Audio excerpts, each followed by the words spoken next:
Hello, hello. I'm Yudeysis Cores, your host here at the 3rd Detours International Film Festival right here in Orlando, Florida.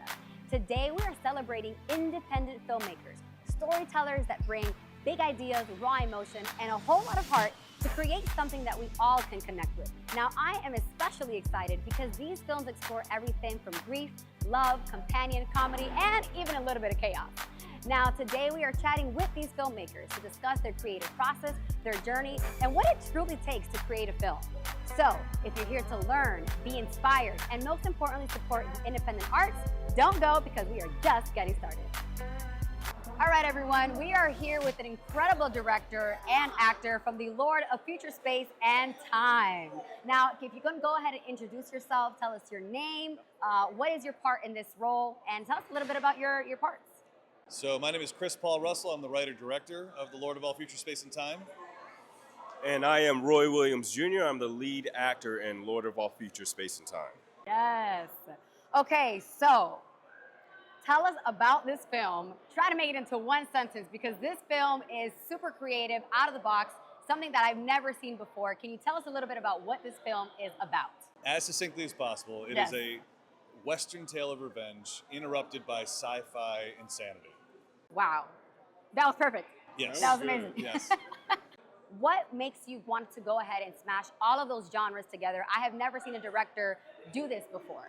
Yeah, so it just started with those first images. So that first image of the bag appearing in the desert, spinning around and seeing two cowboys in the desert being interrupted, you know, his death being interrupted by that duffel bag. I was like, okay, duffel bag, sci-fi, cowboys, Western, sci-fi, Western.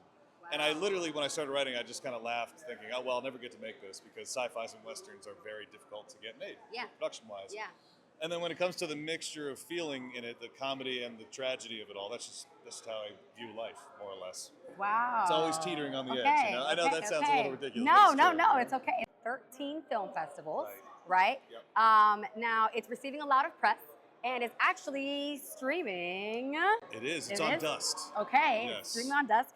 And now, how does it feel now that people are discovering this film, outside of the theater and they're able to see it in their homes? I mean, we've been talking about this because we just released on Dust this week. Wow. And we just hit 100,000 views, which, implies that 100,000 new people have seen the movie. Yeah. And, relative to our festival run, which is probably a couple thousand people, it's just an enormous number of people that have finally seen it, order of magnitude. Yep. And it's a very surreal feeling to get responses from people that have no association with the film. No one knows us, they're just watching it, not even understanding what they're getting into. Wow. So it's kind of a beautiful feeling, though, that people are responding to it so well. Can you tell us again the name that you play, the character that you play? I play Dyson Wheeler. Okay, Dyson Wheeler. He's out to get revenge. He's out to get revenge. Can you tell us a little bit about your character? Yeah, I mean, my character is a very warm, loving individual who loves his wife and wanted nothing more than just to be with her. And unfortunately, she was taken. I was just grateful that I even got the opportunity to play Dyson. Thank Chris Paul Russell for giving me that opportunity. And it's just one of those roles that it just gave me something to work with, something to bite my teeth into, and it was totally different than anything I've done before. How did you two meet, by the way? This is a good one. This is because now I'm really curious. Yeah, no, because we didn't know each other before we shot, but a buddy of mine was shooting a really beautiful short film called Think Lovely Thoughts, starring him, about mental health. And so most of the time, he asked me to PA, just for free, just come over, move some stuff, whatever he needed, sweep the floor. But I got to watch him act for about 4 days in this movie that was about a guy spiraling. And so every scene more or less required him to cry or get very close to that place, to a breaking point emotionally. And so it's almost like one of those gravity planes where they go and they drop and go back up. I was watching him for 4 days go up into this emotional place, get into a really raw state, really intense, and then bring it back down between and be professional, courteous, nice dude. Yeah. Roy. And so I just watched this in kind of in awe, because it's like, this dude's gonna sleep for 3 weeks after this shoot. I'm so tired. And then six months later, I was casting for this. I wasn't really finding anything I wanted, and my buddy Steven was like, well, what about Roy? And I was like, would Roy even think to do this? I was still in that mental place where I'm like, what? But he connected us, I sent it to him, and And I read for it.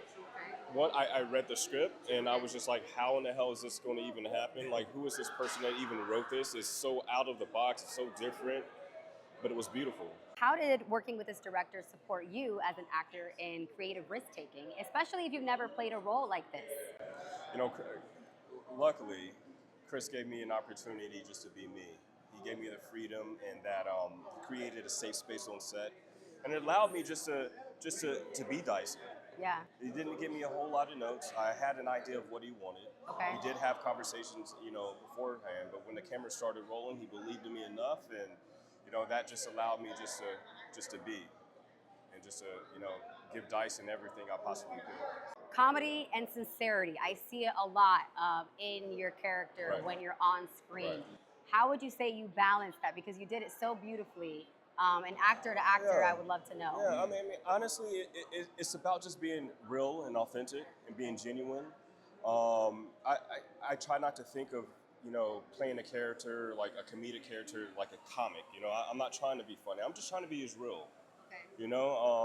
And that's the way I approach all of my roles.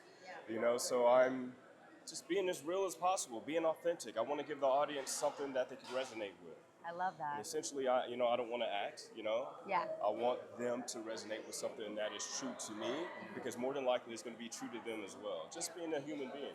I thought it was so funny. There was a part when you opened up the duffel bag and you saw like the training, Yeah. the training on that. I thought Yeah. that was hilarious. Yeah. But at the same time, you see your character kind of make a decision that this is not what I'm going to do, and I'm not going to go ahead and just follow what society is telling me to do. You were shoveling, making a burial essentially, for your wife. Right. But then you went ahead and you said, no, I'm not going to do this.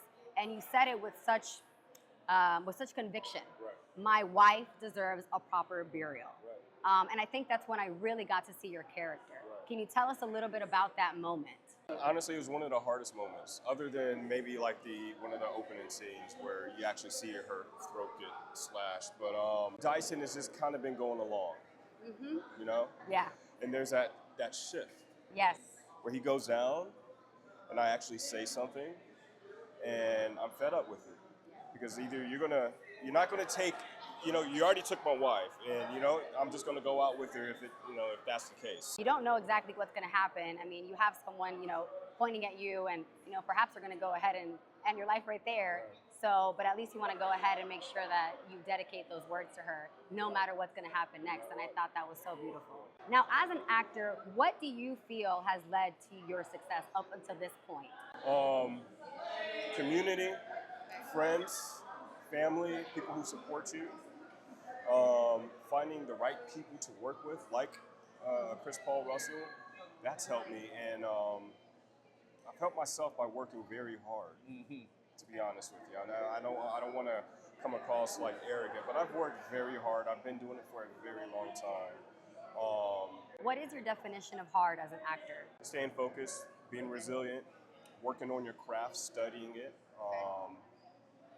and at the same time being grateful for those friends and their family and people who do support what you do, because it's such a hard thing to do, what we do. Totally. So, and I'm forever grateful to be here talking to you all, and I think that's important. So I do put like that towards the front, just to be, because so many people try this and it just doesn't work out, but it seems to be kind of working out for me. So I just stayed in the saddle. He also won Best Leading Actor for this film. Okay, congratulations. What does that award mean to you personally as an actor and in your journey right now? It means a lot. And it means a lot, especially that I won it here in Orlando, and my parents got to see me on the big screen for the first time. I mean, they've seen me on TV numerous times, but it's one thing to go to a movie theater and see your son on the big screen. So I wanted that for them. And the fact that I actually won Best Actor, that was everything. It meant a lot to me. And his mom won the basket too. And my mom won the raffle. Yes, go Mama Bear Yeah. for winning the basket. No, it's beautiful. I think, it's those little moments, to see mom, to have mom and dad in the room and seeing their son actually get the award and seeing what they do. I'm sure when you call them and let them know, oh, hey, I'm doing a film, but now they actually get to see, what it is that you're doing. Honestly, this whole entire film actually won, if correctly wrong, 6 awards tonight. It did. In total. Best Leading Actor is one of them. But can you go ahead and remind us all of the other awards that this film has won? Absolutely. Best cinematography, Joe Simon, the man. Best score, Alex Bornstein, the man. Then best screenplay, director, and short film. Wow. Which is for all of us. Wow. Yeah. So now, as a director, Yeah. how does that feel? What does that mean to you? I'm sure that you've done maybe other films and just this kind of recognition. Like, Yeah, no, I mean, I take none of it for granted. Yeah. This feels wonderful. I'm so glad that he got recognized. I'm so glad that Joe and Alex got recognized. I'm always honored to be recognized myself too. Yeah. But this whole project has been such an endless series of surreal moments for us in terms of its reception, in terms of how it came together, even getting people like Roy on board. Just I feel like a very lucky person to have gotten to do this, and now we're just getting recognized for it. So it feels great. Was there any moment on set between the two of you, or just in set overall, maybe a quiet moment, maybe a big moment, that you feel like you're going to take with you moving forward in your journey as an actor, as a director? Maybe it was a quiet moment, a subtle moment. I learned so much on this project, and all that stuff all that stuff I just said. Yeah. I didn't fully believe before this project. You know what I mean? Like I had to learn that if I have a feeling that's kind of tickling the back of my brain, I just got to go for it. You know? Okay. Um, So following that risk taking and Yeah. following that voice, that intuition, that it's big, it's small, it's not being afraid to talk to Roy about doing a certain thing if I feel like it needs to be talked about. Now, thankfully, I didn't have to. Yeah. But it's just like every little decision. I've been on so many films where I held back on saying something or kind of negotiated against myself. And the biggest thing you can do is not do that. Just push through as much as you can.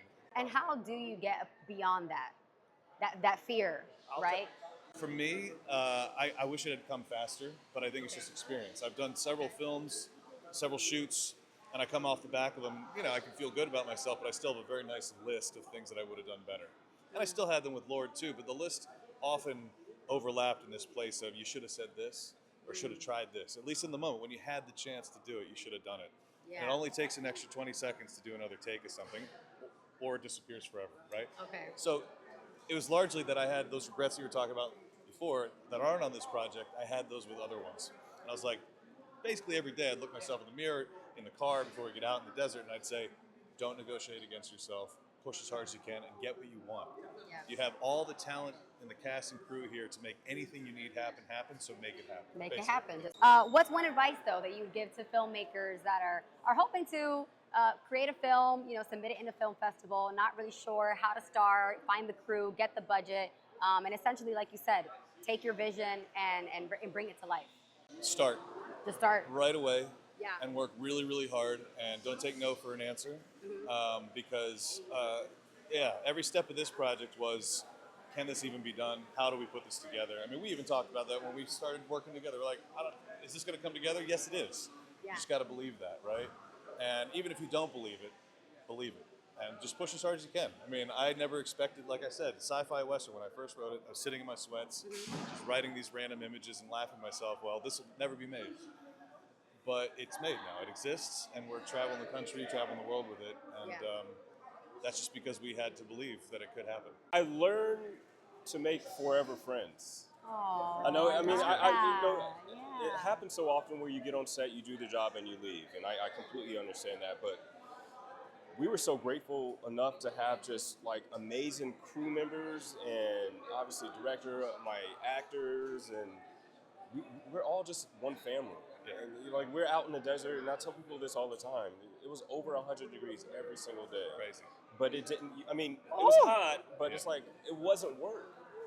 Wow. And the people on that set, I still keep in contact. We talk almost every single day. Yeah. Pretty We much text every all the day. time. We texted all the time. Yeah. And it's like that with everyone. Find a crew and a cast of people that are like-minded and that you just suddenly like the vibe clicks. I've never had this fully before. I've had a lot of great collaborators over the years, but every single person in this crew just was in lockstep with each other. So when he talks about going out to the desert for 3 days, 100-degree weather, it was rough, but we had such a good time. It became a sandbox for us. And I text with him, I text with so many of the cast and crew on a daily basis. We're all like in love with each other. Yeah. And like it's a family. It feels great, and I can't wait to run it back. with as many of them as who will have me. You know what I mean? So there's that. Now there's this part in the film where you get like the blaster. Right. And, Really? and I was just like, man, now he feels like, okay, now this is my time. How did that feel for your character? And then question for you, what was the animation part was just like so on point, like the, and then you see like the body. Like how did that come up? That, right? I really did. Like, you know, because from a cinematography like standpoint, like it looks so real. Yeah. And I'm sure that filmmakers are curious, like how did you make that happen? Like what's the behind the scene work that goes into that? Sure. So I want to know about that. And then I also want to know, like in your character, how did that feel in that moment? It felt good initially, right? Right. I mean, putting together, Red Dog created that gun. Our production designer. Our production designer, It's Red just a Dog. big Shout old out to him. Red Dog. He's Red Dog. Okay. Amazing human being. But it felt good initially. But it's just like there's still emptiness afterwards because I still don't have my wife back. You know what I mean? So it's just like one of those things. I mean, yeah. And even going into the saloon and you just after I walk out and it's still nothing. Yeah. You know. So but as an audience member, I fucking love it. You know, I can sit back and I can watch it for pure entertainment and sit back and enjoy it. Basically, one guy did all those effects. A guy named Danny Shepard in Vegas. He was connected through our producer Carl, another great guy. And yeah, I mean, he just made it happen. Like the gun, Red Dog made a gun. We needed a gun that could assemble. So that whole scene where they're pulling the pieces out of the bag and he has to put it together. He made a gun do that, which is incredible. Very difficult. And then yeah, like Danny dressed it up with the lights. He made the lasers. He made the exploding cowboys. This is one dude that did all of it. That whole saloon sequence, every shot in that saloon sequence has an effect. It's like 25 shots, and the last couple are about a minute and a half all told. It's insane. It's insane what he did. So yeah, Danny Shepard is the guy. I got to just watch him do it. You know what I mean? We talked about it, but it was all him. Continue following your journey. Are there any social media handles, websites, or anything like that that you want to go ahead and let the audience know? This is your time. For sure. So the movie is on Instagram at The Lord of All Future Space and Time, all one word. Somehow that wasn't taken. And I'm Chris Paul Russell, Russell, on Instagram. Follow us. Lots of good updates, lots of fun times going on there. And I'm at I am Roy Williams Jr. on Instagram. You can follow me, and I might follow you back. Well, thank you all so much for your time. It has pleasure. been a privilege. It has been an honor speaking with you. I've had so much fun, and I wish you nothing but continued success in both of your journeys. Okay? Thank you so much. You're welcome. You're welcome. Thank you.